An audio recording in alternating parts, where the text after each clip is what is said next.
আগামী জাতীয় সংসদ নির্বাচনের সম্ভাব্য সময় নিয়ে প্রধান উপদেষ্টার সর্বশেষ বক্তব্য ঘিরে রাজনীতিতে নতুন করে আলোচনা শুরু হয়েছে। প্রধান রাজনৈতিক দলগুলো মনে করছে, নির্বাচনের সম্ভাব্য সময়ের ব্যাপারে প্রধান উপদেষ্টা এতদিন যে অবস্থান প্রকাশ করেছিলেন, সর্বশেষ বক্তব্যে তার আগের অবস্থান আবার কিছুটা নড়চড় হয়েছে। দলগুলোর নেতারা বলছেন, এতে সরকার সম্পর্কে মানুষের মধ্যে ভুল ধারণা তৈরি করবে এবং নির্বাচন নিয়ে ধূম্রজাল সৃষ্টি করবে। অন্তর্বর্তী সরকারের প্রধান উপদেষ্টা অধ্যাপক মোহাম্মদ ইউনূস গত শুক্রবার ঢাকায় জাতিসংঘের মহাসচিব অ্যান্তোনিও গুতেরেসের সঙ্গে বৈঠকে সরকারের বিভিন্ন রকম সংস্কারের উদ্যোগ এবং আগামী জাতীয় নির্বাচনের বিষয়ে কথা বলেন। সেখানে তিনি নির্বাচন প্রসঙ্গে বলেন, রাজনৈতিক দলগুলো যদি সংক্ষিপ্ত সংস্কার প্যাকেজ নিয়ে একমত হয় তবে নির্বাচন ডিসেম্বরেই হতে পারে। তবে তারা যদি বৃহৎ সংস্কার প্যাকেজ গ্রহণ করে তাহলে নির্বাচন আগামী বছরের জুনে অনুষ্ঠিত হবে। কথা বলে জানা গেছে, প্রধান উপদেষ্টার এমন বক্তব্য রাজনৈতিক দলগুলোকে নতুন করে ভাবনায় ফেলেছে। দলগুলো সংশয় পড়েছে, প্রধান উপদেষ্টা সংক্ষিপ্ত সংস্কার এবং বৃহৎ সংস্কারের আলোচনা তুলে নির্বাচন প্রক্রিয়া বিলম্বিত করার দিকে যাচ্ছেন কিনা।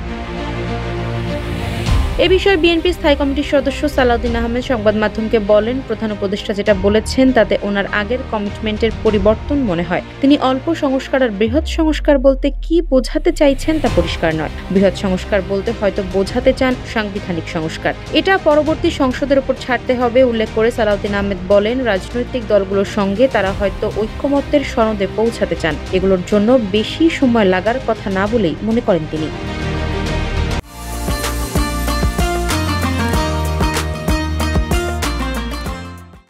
রাজনৈতিক দলগুলোর নেতারা বলছেন, এর বাইরে অন্য কোনো বিষয়ে অন্তর্বর্তী সংস্কার যদি বেশি সময় দরকার হয় তাহলে সেটাও পরিষ্কার করে বলা প্রয়োজন, যাতে রাজনৈতিক দল এবং সাধারণ মানুষ ধোঁয়াশায় না থাকে। সেটি না করে অল্প সংস্কার, বেশি সংস্কার, সংক্ষিপ্ত বা বৃহৎ সংস্কার এমন বিষয় সামনে আনা হলে সব মহলে বিভ্রান্তি সৃষ্টির অবকাশ থাকে। এতে সরকার সম্পর্কে রাজনৈতিক দলগুলোর মধ্যে ভুল বোঝাবুঝি বাড়বে, বিভিন্ন রকম সংশয় সন্দেহ তৈরি হবে। এ বিষয়ে জামায়াতে ইসলামীর নায়েবে আমির সৈয়দ আব্দুল্লাহ মোহাম্মদ তাহের জানান, সংস্কার কোনটা সংক্ষিপ্ত কোনটা বিস্তৃত সেটা ঠিক করবে কে? তাহলে এটা তো ঠিক করার জন্য আরেকটা কমিশন দরকার হবে। তারা মনে করেন একটি অবাধ ও সুষ্ঠু নির্বাচনের প্রয়োজনীয় সংস্কারগুলো হওয়া দরকার, তারপর নির্বাচনের প্রক্রিয়া ঠিক করে নির্বাচনের প্রস্তুতির দিকে অগ্রসর হওয়া দরকার, কিন্তু এর গতি আরও দ্রুত হওয়া উচিত বলে মনে করছেন এই নেতা। অবশ্য বিএনপি আগামী ডিসেম্বর নাগাদ জাতীয় নির্বাচন অনুষ্ঠান নিয়ে আরও আগে থেকেই সংশয় রয়েছে। সোমবার দলের স্থায়ী কমিটির সর্বশেষ সভায় নির্বাচন নিয়ে সংশয় প্রকাশ করেননি তারা।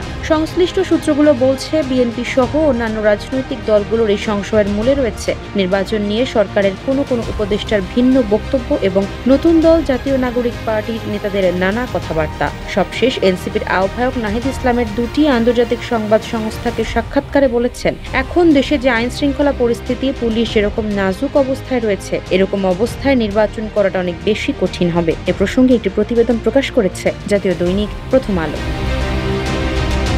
বিএনপির উচ্চ পর্যায়ের একাধিক নেতা বলেন, তারা আঁচ করেছিলেন যে সরকারের ভেতর থেকেই নির্বাচন বিলম্বিত করার প্রচেষ্টা রয়েছে। এরই মধ্যে বৃহৎ সংস্কার প্যাকেজ গ্রহণ করা হলে নির্বাচন আগামী বছরের জুনে হবে বলে প্রধান উপদেষ্টার বক্তব্য সামনে এসেছে। আফসারা নাজ, নিউজ ডেস্ক, ইত্তেফাক।